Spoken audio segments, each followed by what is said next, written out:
Hello Horror Hounds, welcome to my horror house. I thought it would be fun to put together a list of the 10 best possession or exorcism movies that aren't The Exorcist or part of the Exorcist franchise. I've tried to pick movies that approach the subject from different or interesting angles apart from that laid out in The Exorcist, because as we all know, there's an awful lot of possession movie slop out there that just remixes elements from William Friedkin's movie. Having said that, at number 10, I've chosen The Pope's Exorcist, a film that absolutely does remix key elements from William Friedkin's The Exorcist, but does it in such a fun way. And the real highlight here is the central Russell Crowe performance. If he wasn't in this movie, I fear this movie wouldn't be on my list, but it's such a joy to watch him having an absolute blast with no fucks to give, dressed as a priest, exorcising demons, driving around on a Vespa. At number 9, I've chosen Late Night with the Devil. A great conceit, a live late night talk show host in a bid to boost ratings has on a guest who is a girl who it is claimed is possessed by the devil, and he interviews the girl and he interviews the devil inside her, as well as having guests who are also skeptics. The period setting is superbly realised, and this film would be much higher up the list if it wasn't for an ending which I feel botches the entire conceit and kind of mars the rest of the movie, but that's just me. At number 8, I have chosen, it's a pretty shocky film. It's The Exorcism of God. And yes, again, whilst it does hang its hat on a few of the tropes laid down by William Friedkin, I think what it does with those is different and interesting enough to warrant its inclusion on the list. The ending of the film, which you might call sequel bait, just brings the whole thing to life, and I would really quite like a sequel, I'll be honest. At number 7 is Fallen, the Denzel Washington movie it's a body hopping movie, but the entity doing the body hopping is an ancient demon that has lived forever, just jumping from body to body and causing mayhem wherever it goes. A really sort of tight, hard-boiled detective drama that veers off into a supernatural possession movie.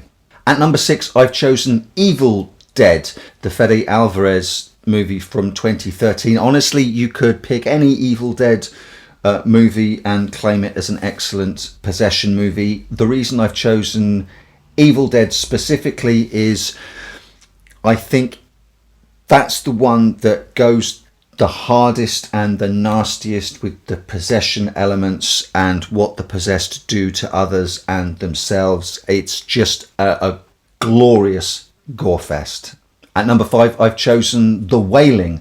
Now, this is a long film, and we don't necessarily get to the possession or exorcism elements until maybe the third act, but once that stuff kicks in and once all of the threads of this movie, the weird creeping dread, sort of coalesces into this finale, it's absolutely fascinating to watch an exorcism ritual from another culture that by its very nature does not ape the Roman Catholic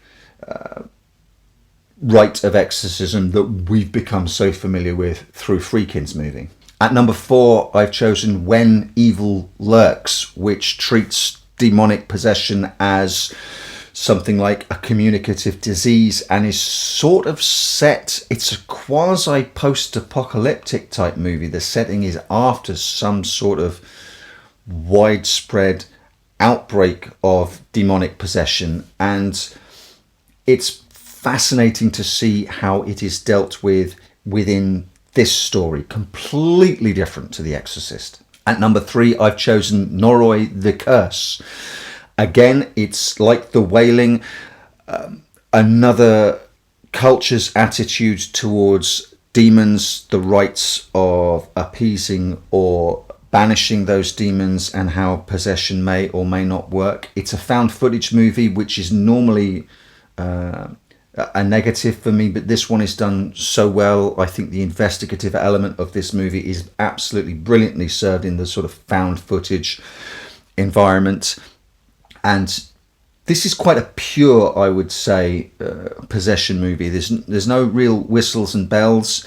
There's a history, there's a demon, there are rites, and then we follow the strands of possession and get to the revelation at the end, which is pretty chilling. At number 2, I've chosen Amityville II, The Possession, the sleaziest movie on the list by far. I love the fact that it takes the classical haunted house narrative of the first movie and then just veers into sort of Italian exploitation arena. It's a nice flip on The Exorcist because the victim of the possession is a young man, and I just think that there's grimy, gross sleaziness throughout this film that really does work well for the subject matter. So my number 1 spot, which I wonder if any of you will have predicted it, I've chosen A Nightmare on Elm Street Part 2, Freddy's Revenge.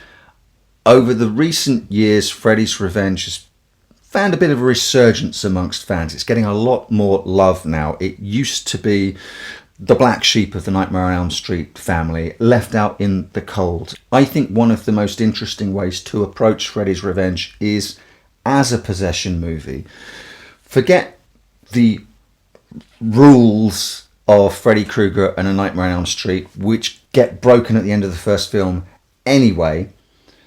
These rules weren't set in stone by the time part 2 was made, so I think everything was on the table, and I think the idea of a weakened Freddy trying to find his way back to the real world through possessing Jesse, the young boy who's moved into that house on Elm Street, is an absolutely fascinating road to travel down. And as if you don't think Freddy's Revenge works that well as a Nightmare on Elm Street movie, try watching it as a possession movie, and suddenly all the lights come on, and I think it's one of the best.